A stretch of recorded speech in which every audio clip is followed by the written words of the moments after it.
Hey, good morning. Pete, North Las Vegas. We are back on my retro clone HBAR build using a Criterion HBAR barrel. I tried to pattern this thing off an original Colt that I bought back in 1989, but we are back on the A2 buttstock that I got from Fulton Armory, and we're going to be focused in on mainly the butt plate, trap doors, and some other considerations.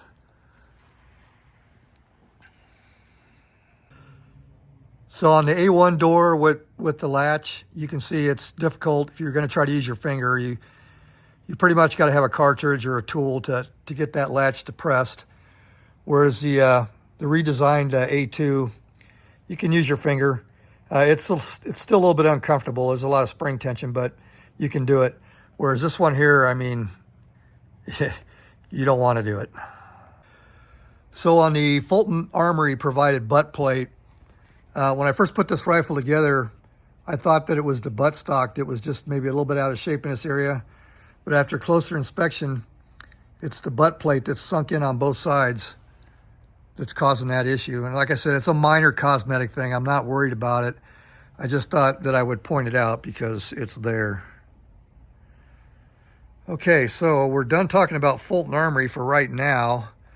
And let's move on to what's being marketed as Colt.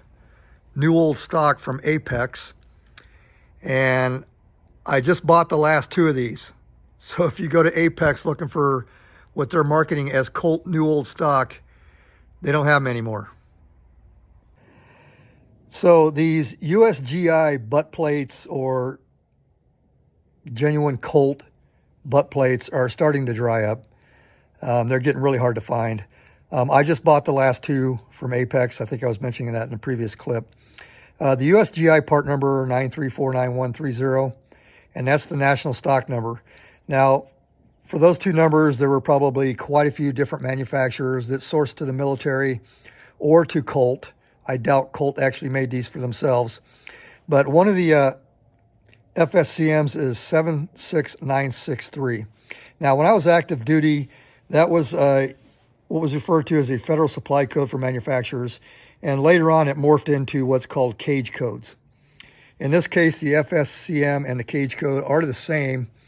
And for this particular cage code that I found, it's a company called Marks Mold and Tool out of Evansville, Indiana.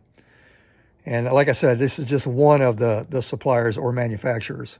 But I just happened to look this one up just for entertainment purposes.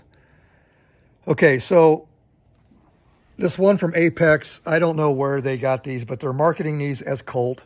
Fine, call it whatever you want. One of the things that I discovered on a mil-spec butt plate, and some of you guys may already know this, there's a steel insert up here for your top screw. And let me try to get you can see that kind of raised edge around the center of the hole there. Well, that's actually an overmolded steel insert.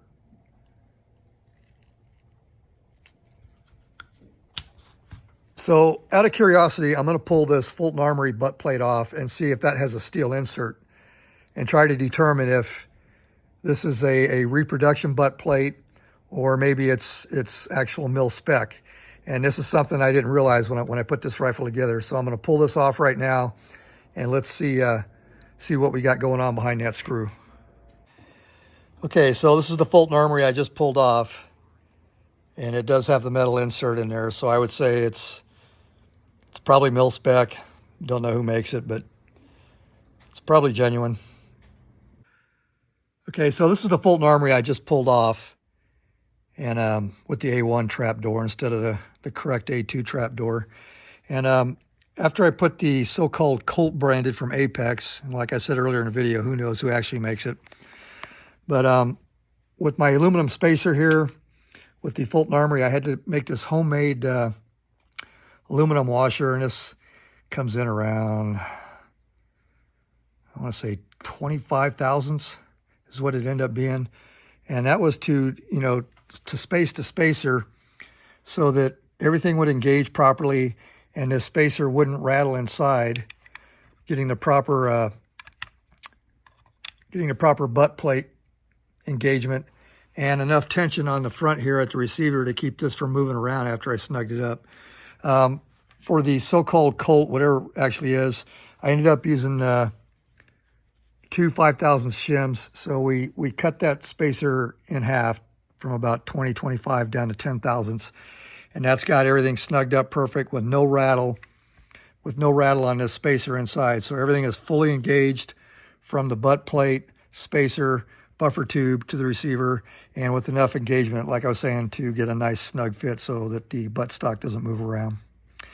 I've decided I'm just going to keep the Colt on here. It's a better fitment, and after I get everything all put together, we'll get a back shot, and I can show you where this whole area here is much better now. So this is the butt plate now, fully installed, everything snugged up and tightened with the correct A2 trap door instead of the A1 on the Fulton Armory. You can see it's a much better fit. That's probably one of the better fitting A2s I have, even from my original Colts. This side really came out nice. So just out of curiosity, this is the one I just pulled off with the A1 door, Fulton Armory. I'm going to put this A2 door, new old stock, supposedly Colt also, and just see how it fits on the Fulton Armory. All right, butt plate from Fulton Armory, new old stock Colt door from Apex. Everything fits snug, everything's nice. Latch engagement's perfect, nothing rattles, nothing moves. So it's a good fit. So why does Fulton Armory use A1 trap doors? That's probably all they got.